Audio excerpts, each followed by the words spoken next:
مردوں میں ایک ہارمون ہوتا ہے جسے ویژول پاور کہتے ہیں۔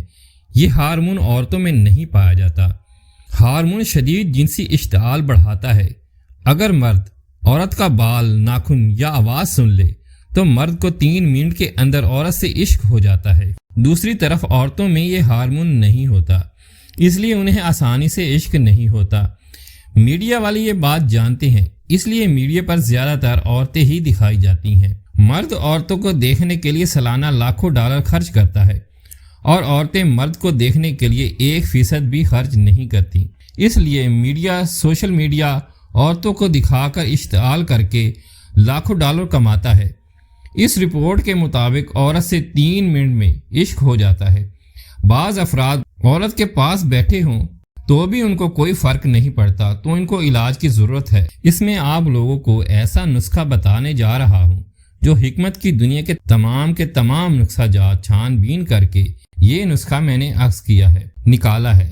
ایسے لوگوں کے لیے جو بالکل زیرو ہیں، شوگر کی وجہ سے یا ہاتھ کے غلط حرکات کی وجہ سے، پانی بہت پتلا ہے، وقت بالکل نہیں لگتا، جاتے ہی فوراً زیرو ہو جاتے ہیں یا بالکل فری ہو جاتے ہیں۔ ناظرین، حکیم صاحب نے اللہ کی قسم کھا کر کہا، میرے سینے میں اللہ کا قرآن ہے، اگر اس کا ترتیب سے علاج کیا جائے جو آگے چل کے میں آپ کو سمجھانے والا ہوں، تو کوئی بندہ یہ نہیں کہے گا کہ میں بالکل زیرو ہو چکا ہوں، چاہے وہ شوگر کا مریض ہو، چاہے وہ ہاتھ کے استعمال کرنے والا ہو، جو بھی ہو، یا عمر کے تقاضے کی وجہ سے طاقت بالکل نہیں ہے۔ تو اس بندے کا اس طرز کے ساتھ اگر علاج کیا جائے جو میں ترتیب سمجھا رہا ہوں، تو انشاءاللہ یقین جانیے کہ وہ آپ کی بھی اور حکمت کی بھی تعریف کرتا ہوا نظر آئے گا، کیونکہ آج آپ لوگوں کو جو نسخہ بتا رہا ہوں، علاج کا طریقہ بھی بتا رہا ہوں، نسخہ بھی بتا رہا ہوں۔ علاج کے لیے سب سے پہلے ناظرین تشخیص کی بہت ضرورت ہوتی ہے، مزاج دیکھنا بہت ضروری ہے۔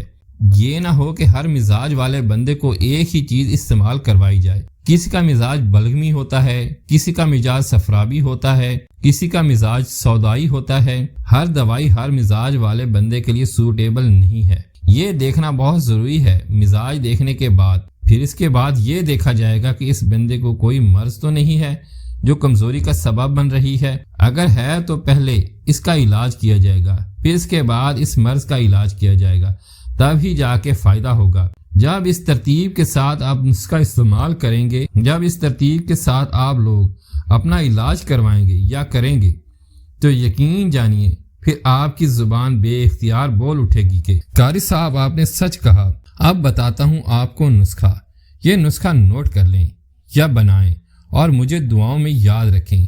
جوہر پارا 1 گرام، جوہر سنبل فار 3 گرام، کشتہ مروارید 5 گرام، کشتہ جست 5 گرام، کشتہ کلی پارا 3 گرام، کشتہ شنگرف کسیری 6 گرام، لونگ 1 تولہ، 1 تولہ ازراکی مدبر، 1 تولہ پیپل کھول، 1 تولہ مستگی رومی، 1 تولہ جلوتری، 1 تولہ اکر کرہا، 2 تولہ دار چینی، 1 تولہ مغز جیفل، 1 تولہ جڑ پان، 2 تولہ تخم جوزمہ، زعفران کشمیری 14 گرام۔ زعفران کو عرق گلاب میں کھرل کریں، باقی سب ادویات کا الگ الگ صفوف بنا لیں۔ اب یہ سارے صفوف میں تیار شدہ کشتوں کو شامل کر کے مزید 2 گھنٹے تک کھرل کریں۔ آپ کی یہ دوا تیار ہے۔ 500 ملی گرام کے کیپسول بھر لیں، رات کو سوتے وقت صرف 1 کیپسول استعمال کریں۔ یقین جانیے صرف 7 دن کے استعمال کے بعد آپ کی زبان بے اختیار پکار اٹھے گی کہ اللہ کی نعمتیں بہت بڑی ہیں، اللہ کا شکر بھی ادا کریں گے، اور مجھے دعاؤں میں بھی ضرور یاد رکھیں۔ السلام علیکم ورحمۃ اللہ وبرکاتہ۔